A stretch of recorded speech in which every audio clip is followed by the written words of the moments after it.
Supervisors meeting, February 9, 2022, special session. Let's see, Supervisor Surdy is joining us today by telephone, I believe. Yes, Chairman, that is correct. I am here. There you are. All right. Well, let's see, item number 1 then, Purchasing Division Report by Tara Peterson. She promises this will be almost painless.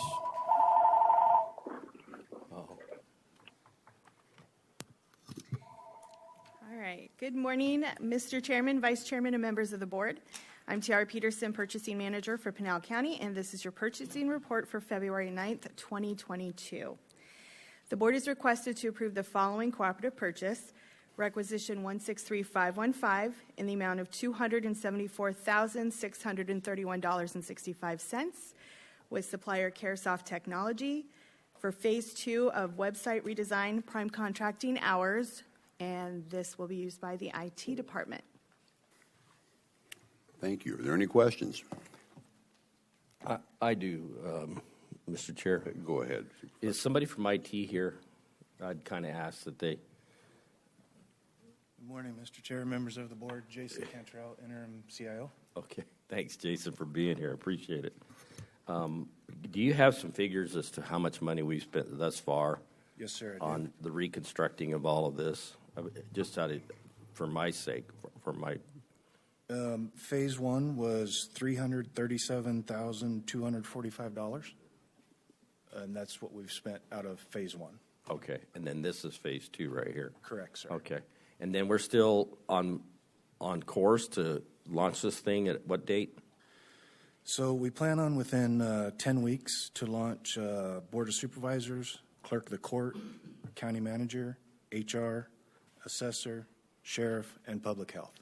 Sorry, Okay. I'm not used to speaking in this No, that's environment. okay, but that's part of the role now, right? Yes, sir. And then within the 6 weeks after, air quality, elections, environmental health, community development, and public works. Okay, all right. I'm sorry, sir. No, go ahead. Go ahead. Did you have more you wanted to add? No, sir. At the end of the 16-week engagement, that's what we plan to launch, to have live. Okay. All right, well, that helps me a lot as far as the kind of money that we spent thus far, and the goal and the objective. What we were trying to do is clean things up and make it more accessible to the public and easier for them to navigate through it. And so, Yes, sir. that's good to know that we're that close. So thank you. Okay, thank you. And I believe Supervisor Kavanaugh had it once of how much it was per page that we were spending. Yeah. And I think it worked out to be a fair number, but that it was okay. Right, yeah. Okay. So do I, any other questions? I'd ask for a motion. Mr. Chair, I would like to make a motion that we approve item number 1 as presented. Is there a second? I second it. I have a motion and a second. In favor? Aye. Aye. Aye. Aye. Here we go. Any opposed? Hearing none. Motion passes. Thank you very much. Have a great day, Ms. Peterson. Item number 2 is a work session to discuss the right-of-way easement agreement between Pinal County and SunZia Transmission, LLC for the installation of transmission line in county right-of-ways. And that would be Mr. Ortiz. That's it. Good morning. Good morning, Chairman. Yeah. Good morning, Chairman, Board of Supervisors. Joe Ortiz, Pinal County Public Works Deputy Director. As you mentioned, this is a work session item to hopefully engage and educate the board on basically overall SunZia's transmission line and what their game plan is as it relates to Pinal County, and then even specifically, as mentioned in this agenda item, talking about our right-of-way easement agreement. This right-of-way easement agreement is specifically for the early road alignment. The early road alignment is, the limits are from approximately Picacho Reservoir area, State Route 87, and then continuing westerly on early road alignment for approximately 3 miles, just short of 11-mile corner. The agreement itself was established, and it's been definitely a team effort between SunZia's team and Pinal County's team with our attorneys and our franchise agreement staff. And hammering out some details, because this was kind of unique. Unique in the fact that it's a right-of-way easement agreement. Usually it's a franchise agreement, but according to legal, it had to be this way, not necessarily a franchise agreement, just for legality purposes.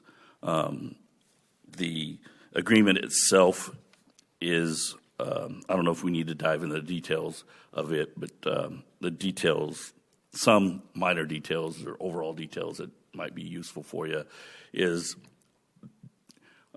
we're granting our right-of-way use of the roadway, specifically on the north side of our 66-foot easement that we have. It was part of the overall process. We had to go out and get an appraisal of the use of what that is, the acreage, and develop an actual appraisal price for this acreage. It came out to be $141,856. This agreement is a two-part type of agreement. So the first appraisal is done and will be invoiced at the time of execution. And then in 25 years, we go back to the drawing board as far as appraisal, reevaluate property values at that point in time, and then come back with a different dollar at that point.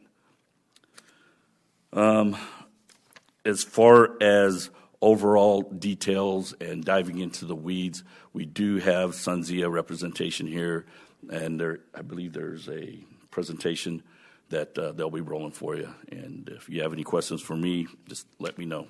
But at this point, I'll turn it over to Leon Porter from SunZia. All right, thank you. Mr. Porter.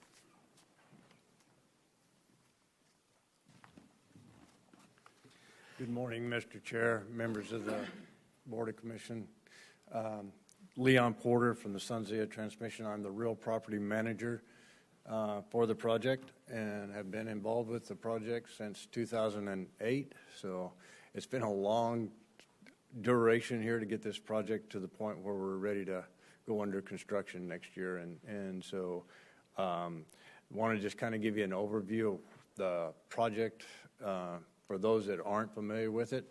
But like I said, it started in 2006 as an idea, and then got it on paper and then submitted it to the BLM for environmental impact analysis in 2008. And we've kind of gone through lots of different revisions and modifications as we've gone along the road, but we're getting down to the last few little modifications here. And so you want to go ahead? So the SunZia project is a 570-mile transmission line that traverses from central New Mexico near Corona, New Mexico, and comes across the state of New Mexico and down through the state of Arizona and ends up right here at Pinal Central, just down the road. And so it's, like I said, it's been in the works for over 15 years, and we're down to getting the last few components ready to finalize and then go to construction finance and eventually get this project built. So in Arizona, you can see we come in to Arizona and dip down to kind of avoid some of the other environmental areas that we have to, and try to follow other transmission corridors and other utility corridors throughout the state of Arizona to get into Pinal Central. So SunZia, the CEC summary, we went to the CEC in November 2015 and got approved by the Line Siting Committee, and then February of 2016 we were approved by the Arizona Corporation Commission, and now we're having to look at a couple of modifications. The HCDC converter station, we originally permitted this as an AC line, and now we've decided to go ahead. When we originally did it, we were going to do two lines, one AC, one DC, and we were going to build the AC first and then the DC second. Well, we just swapped those. So now we're looking at building the DC first and the AC second. And just due to efficiencies and everything, it made it more sense to go ahead and build the DC first.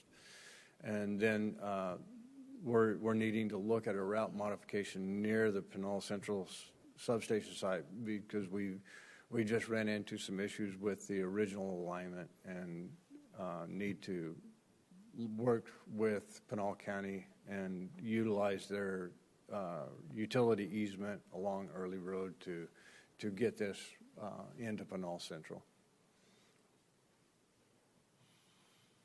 So the relocation of Sunzia West will require us to go back to the Arizona Corporation Commission and ask for a modification in where it was located. Originally, we had it located within a mile, which is the little box with the blue in it, next to Pinal Central. And then when we decided to change and go to the DC, we changed the location of our station so that we could interconnect with Arizona Public Service in a different area down there on the south. And so we're evaluating both locations and trying to decide which is the best and premier location for us to put our substation site. We'll make that decision probably in the next month, and we'll either be down near Owlhead Butte or we'll be next to Pinal Central. And so we're evaluating. Either way, the substation will remain in Pinal County, and so it's just deciding what makes the most sense as far as interconnection for long-term use of the substation. And so that's what we're looking at overall. So we're evaluating both of them. Our engineers are looking at it, talking to SRP, talking to Arizona Public Service, and evaluating the need and the location that best suits Arizona for future growth. So when we went to the Arizona Corporation Commission, the yellow line that you see on the slide is our alignment that was approved. As I said, we've ran into some landowner issues on that route, and so we're looking at adjusting the route to go into that pink dotted line, and that's the Early Road alignment. As Mr. Ortiz indicated, it really with the county right-of-way starts right there near Picacho Reservoir and then runs west. And then depending on the alignment that our engineers look at as the best alignment to come into Pinal Central, there's 3 different possibilities to go up north and get into the substation. And so we're looking and evaluating those 3 different alternatives. And we'll select one of those and move forward with that alignment when we go to the Arizona Corporation Commission. The Early Road will be a modification, and if we move the substation site, that will be a modification that we have to get approved at the Arizona Corporation Commission. Next slide. So before we go to the line siting committee, and we plan to file with the line siting committee sometime mid-March, 1st of April. We'll have public meetings. We'll do open houses so that the public can come in and provide comments. And we'll have the ability to comment on our website. And then the BLM will host, meetings. And the BLM is in the process of doing a environmental impact analysis right now. And they plan to release that study mid-April. 1st of May, and then we'll have that to share with the public too at that point in time. Just out of curiosity, because you have the open house notification, what's the distance involved in the notification? What do you know the parameters of that? I mean, I know some places are like, well, 300 feet within this. What is your distance? We'll do probably a mile buffer around our transmission project. A mile? Yes, sir. Either way? Either way. Okay. Yes, sir. Yeah. Mr. Chairman? Yes, Supervisor Shurdy. Yeah, I apologize. I'm not there to see the visuals, but I'm curious on road crossings. Will they be boring under, and then with canals, will they be going over? And how many are there in Pinal County that will have to be like this? And if it happens, does it disrupt the roadways? So on the roadways, we will be going over, and what we do is we put up temporary poles to span across, and then once we do the tensioning and pulling, then we remove those temporary poles. But we will need to shut down traffic for just a brief time and reroute some traffic, but it's not a very long period, usually just a few hours that we have to kind of do traffic direction while we get initial setups. And then on the canals, we will span those, and all those require permits. So we'll have to get permits from the Arizona Department of Transportation. We'll have to get permits from all the canals, whether it's the CAP or the skid or whichever canal we're crossing. We have to get permits from those, permits from the BOR. Everything that we do that impacts anything around the easement area, we have to get permits. But a few hours on I-10 would be a tremendous backup. Well, on those, when we cross those, we span them without having to. We may have to close one lane of traffic and just divert, like I said, just divert traffic. We work that out with the Arizona Department of Transportation as how we mitigate and what's required as we do this project. Thank you. Mr. Supervisor Kavanaugh. Thank you, Mr. Chairman. And we talk about closing roads, and I would presume that the costs associated if our sheriff's office or our public works have to respond, then does SunZia compensate the county for the work that's done? Yes, sir. Absolutely. Yeah. Whatever those costs are, we reimburse and cover those costs. And again, it all depends on what each area requires. And as we get closer to construction, we'll sit down with all the different highway departments and all the different ADOT and different agencies and say, okay, this is what we need to do. This is how we're going to look at constructing it. They'll review it, and we'll come up with a safety plan. And in terms of the notifications that you talked about, a mile on either side of the line, we have public notices that go out in the paper and on the internet. Do you also do mailings? Yes. Yeah, we'll do public mailings and everything.